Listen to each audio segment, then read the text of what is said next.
providing assistance for the Ukrainians to defeat the Russians. That's the number one priority for the United States right now, according to most Republicans. That's sort of how we see the challenges confronting the country at the moment. Defeat the Russians. I wonder what McConnell means by that, because it sounds to me like more mission creep, the moving of goalposts. First, we were told by the Uniparty that we were merely helping Ukraine to repel Russia from the territories which were invaded. Though, of course, they never mentioned the decades leading up to that invasion, in which the West used every tool at its disposal to back Moscow into a corner for them to lash out in the first place. Then you hear talk of maybe helping Ukraine to reclaim Crimea while we're at it, despite Russia's historical claims to that land going back to 1783 and it holding Russia's only true warm water port, a major strategic necessity for them. It'd be like someone trying to lop off Alaska and the toehold it gives us in the Arctic because it was only bought in 1867 by a U.S. Secretary of War, U.S. Secretary of State, who was mocked for the purchase at the time. Now, the only reason Crimea was in Ukraine in recent decades is because Soviet leader Nikita Khrushchev handed it over as a sign of goodwill to communists in Ukraine, never thinking the USSR would fall apart and Ukraine would become independent, taking Crimea with it. But after the fall of the USSR, there was a deal to allow Russia to maintain its base in Sevastopol. But even more than that, we've heard for years from the RAND Corporation about using NATO expansion to keep bringing Russia with missiles and to keep taking out Russian-friendly governments in the Middle East and Latin America through regime change to really play up their paranoia of the West coming for them, as part of efforts to weaken Russia through internal strife over how to respond and increase defense spending, kind of like how we won the Cold War. Except this time we're doing this to a people of a nation that basically killed off the Soviet Union in a great and relatively bloodless coup, in which we've repaid ever since with scorn, derision, and the gangsterization of their economy, which led to life expectancy rates falling by like 10 years because of a rise in alcoholism, abortion, murder, and other indicators of a depressed peoples. Sounds like the Treaty of Versailles, does it not? And what did that lead to 20 years later? Now, our current Defense Secretary, Lloyd Austin, has admitted as much, saying that he wants to weaken Russia. That's different than repelling them from the borders of Ukraine. That's a totally different war. Earlier this year, we saw one of the top Democrats in the House, Steny Hoyer, say that, quote, "We are at war." Make no mistake about it, Ukraine and its people have always been disposable extras to the powers that be in Washington and Brussels as they exploit Ukraine's corruption for money laundering and using it as a tool to destroy Russia, hence why the war started in the first place. So when McConnell talks about defeating Russia, that's very specific language that can lead to very dark places, especially when Russia is never that far from responding with threats of nuclear escalation. Because at the same time, we're hearing that Biden has approved sending Patriot missiles to Ukraine, something which the administration first held off from because it would require deploying U.S. troops to operate them. We already have advisors on the ground, very reminiscent of the years leading up to Vietnam, and we've helped Ukraine with intel to take down the Russian flagship, the Moskva, in the Black Sea back in February. In the past 8 or so years before all this, back when Ukraine was shelling its own people in the Donbass region as part of a territorial war against Russian separatists that killed about 14,000 people that no one seems to remember at this point, we've had CIA paramilitaries running around in the region backing all kinds of insurgents. All I'm saying is that this whole debacle, this whole situation is exactly like every other quagmire we've ever found ourselves in the Middle East. And also refuting that other part of McConnell's statement, no, that's not what the base wants. Maybe the Republican donor class, but not the base. And yet, as we speak, Ukrainian President Volodymyr Zelensky has arrived in Washington, D.C. for his first international trip abroad since the war began back in February.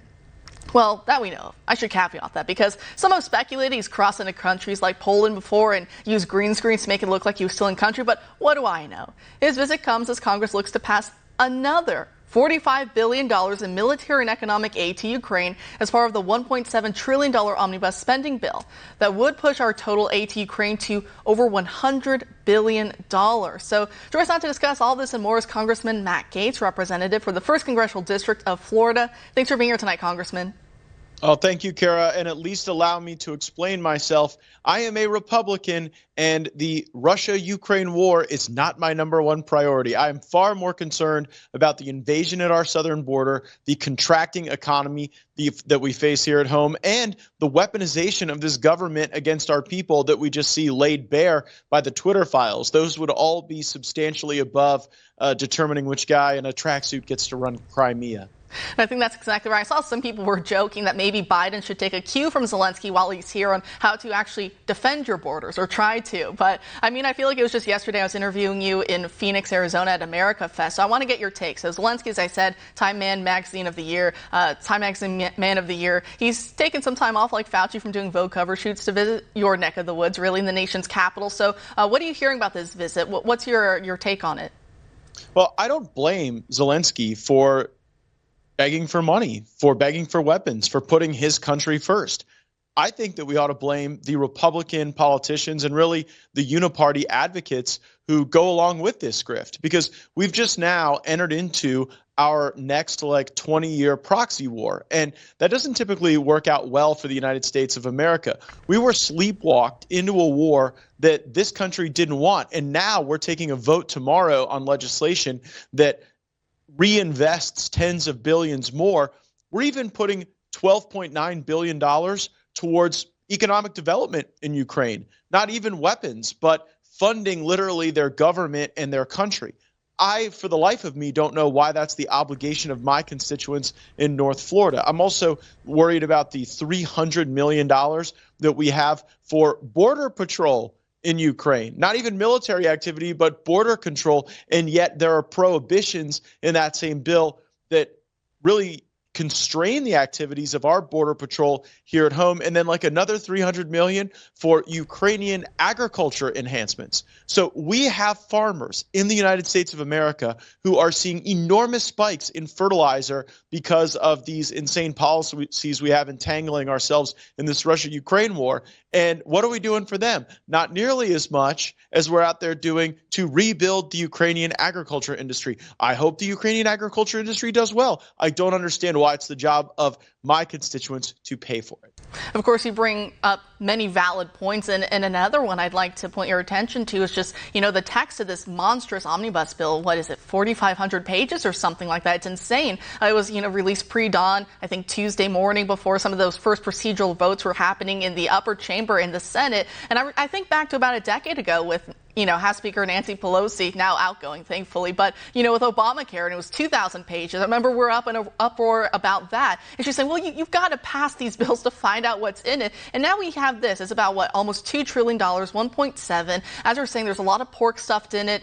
And I'm thinking, is this, to borrow a term, I guess, the new normal about how things are done in Congress? Well, both parties have engaged in this process where they put together these monstrosity pieces of legislation. They give you no time to review it, and probably they don't want you to see that there's legislation that names a federal building for Nancy Pelosi tucked in there, or that there's global women's rights payments by U.S. taxpayers. I hope women's rights go great in Pakistan. I don't understand why it's the focus of U.S. spending in the region. And so they want to be able to hide and tuck all these things in. And so they create this process. It's one of the reasons I'm fighting against Kevin McCarthy to become the next speaker, because he is opposing our effort to have a single subject rule. Most of our state legislatures in this country have a single subject rule so that you get to have individual consideration of these matters. And then the best ideas survive rigorous review. Well, they don't want that in Washington, whether it's the Republicans who run the place or the Democrats who run the place. And that's why I think we need to shake up the system so we're not in this very circumstance. I think it's a 4,100-page bill, $1.7 trillion. And anyone who tells you they know everything in there and have had the opportunity to fully analyze it, lying to their constituents. We're doing the best we can, but there's so much here to vote against, but it's almost impossible to be able to tweeze out what's willing to vote for. And speaking to the Never Kevin movement, I see that you have a new op-ed actually out. I think it's at the Daily Caller today, going back through some of the lowlights, I guess you can say, of McCarthy voting for the initial, $40 billion given to Ukraine back in May, calling for no-fly zones even back in Syria under Obama that, could have brought us into the crosshairs of war with Russia even back then. We saw Hillary Clinton, remember, with, then candidate Donald Trump on the 2016 debate stage talking about that. She wanted the no-fly zones. I guess McCarthy wanted the no-fly zones as well. And President Trump was the only one saying, how about we don't enter into a possible, third world war with nuclear weapons. So talk about some of those, I guess, lowlights that you could say that you kind of, detailed in that op-ed about Kevin McCarthy and his leadership so far. Well, now Kevin McCarthy is saying that we've got to scrutinize Ukraine spending. But previously, Kevin McCarthy was for no-fly zones in Syria and was voting for all of this Ukraine aid. And so it's the principal point I'm trying to make is that Kevin McCarthy actually believes in nothing. Like, his political weather vane is just a wet finger in the wind. There is no true north. It is all negotiable. And when you do that, you become very susceptible to the foreign interests abroad and the corrupt interests that are here in our country. And I believe that Kevin would be a vessel for K Street and the lobby corps. I think that everything would be negotiable, but you know what? The American people wouldn't be in the room benefiting from that. It would largely be in service of the donor class. I mean, Kevin McCarthy has raised $500 million for campaigns, a ton of it coming from special interests. He believes that's a qualification. I believe it should be a disqualification. And also, you bring up a quote in the article from McCarthy telling other congressmen back in July or June of 2016. It's quoted saying, quote, "There's two people I think Putin pays, Representative Dana Rohrabacher and Trump," end quote. And then, talking about him taking the knee during BLM. So you're exactly right. It's kind of more wherever the wind blows. That's where McCarthy kind of seems to follow. And that's very important. A friend of mine, Daniel Horowitz, who works at The Blaze, he was talking about here every single major budget bill that passed under McCarthy's leadership, and I'm quoting Horowitz here, as floor leader of the last GOP House, which was when the GOP last had our trifecta, every piece of legislation he had passed major when it actually passed with more Democrat support than Republican support. And I think that says a lot because I'm sure you hear this when you meet with constituents. A lot of Republicans are upset that whenever we vote and whenever we do win elections and Republicans get put in Congress, it seems like nothing seems to change. It seems like Democrats know who they're voting for and they get whatever they want out of their politicians. It seems like with Republicans, it's, flip-flops. Is it going to be a Mitt Romney we get or Chief Justice Roberts? It seems like they're always flip-flopping. We never really know what they stand for. And I know a lot of people on the Only Kevin movement will say, well, no, we need to back McCarthy now because, we have too small of a majority in the House and you don't want to give anything to Democrats right now. But would you respond to that by saying there's never going to be a perfect time to kind of get this party in line with what the base wants, and we need to just, press forward now because it's just never going to be the right moment. Now's the time to take that stand. Yeah, I mean, there are people saying, oh, no, if we don't have a speaker exactly on January 3rd, there'll be chaos. What, chaos for the Biden agenda? Chaos for the lobbyists? Like, I don't believe that taking a little extra time really puts us behind the eight ball if we ultimately end at the right decision. If we sign ourselves up for 2 years of just rudderless activity, then I don't really think we have fulfilled the mandate that voters gave us to serve in the majority.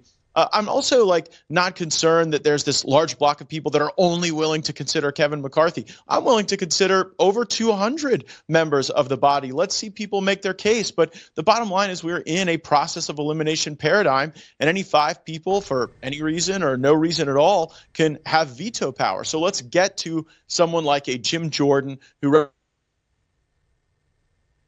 represents the conference. Let's someone who has credibility built up and hasn't been sort of dealing out of all sides to try to political power. And if that power were wielded effectively, maybe it'd be worth signing up for. But as the Horowitz piece in The Blaze lays out, it just seems to be slow surrender, and slow surrender is a terrible political strategy. That's exactly right. Do Democrats ever pass legislation that it's mostly Republicans who are backing? No. Yeah, that kind of answers the question right there. But just last question. And also, Kara, when they all want to talk about unity, I hear these calls for unity. Why don't the Republicans just unify? How come it's always unifying on the terms of the establishment? Like when we asked people to unify under President Trump and his agenda, you saw all kind of people swimming in every type of direction. And now when we're saying we've got this rare opportunity with a slim majority, Schumer's in the Senate, Biden's got the presidency, so this is the one bulwark we're going to have. Can we please get it right with a fighter? It's like, oh, no, we have to unify under who the lobbyists and special interests want. Give me a break. I'm not doing it. And the unifying, it's more of a nice way to say, shut up and do what we want you to do. That's basically what it comes down to. And so my last question to you here, just talking about the Republican old guard and really why they shouldn't have the reins of power anymore. They've really brought us to this point in the same way that many Democrats have. But it seems Republicans, old guard, they always shoot ourselves in the foot by funding our enemies. And, of course, in the omnibus, more money for the FBI, more money for the IRS. I think it's $8 billion every year for 10 years. But they say, hey, we took about $275 $25 million out of that, arrangement. But ultimately, the IRS, the ATF, all these agencies, they get what they want. They get their money. Republicans are funding them. And then they keep using that money to hurt us, to target us, to be weaponized against us. Is that something we also really need to nip in the bud now? Yeah, I mean, the FBI even has over $300 million in this budget for a new headquarters. So, I want to send the FBI subpoenas, and this legislation sends them new digs. I also am concerned that we continue to see a weaponization of almost every aspect of this government, and we don't have sufficient controls on this spending. You have within the national security apparatus more funding for these kind of very amorphous notions of domestic extremism and potential political violence. And we know what that means. That's just resources to target people who have political beliefs that make the deep state uncomfortable. We have enough of that in our country, and no Republican who votes for this bill should be able to look their constituents in the eye, because it is a total delivery system for that which has been used to harm regular Americans. Well, Congressman, I've really appreciated speaking with you tonight. Thanks for taking time of your busy day to come join us. Thanks for being here. Always a pleasure, Kara. Have a good night.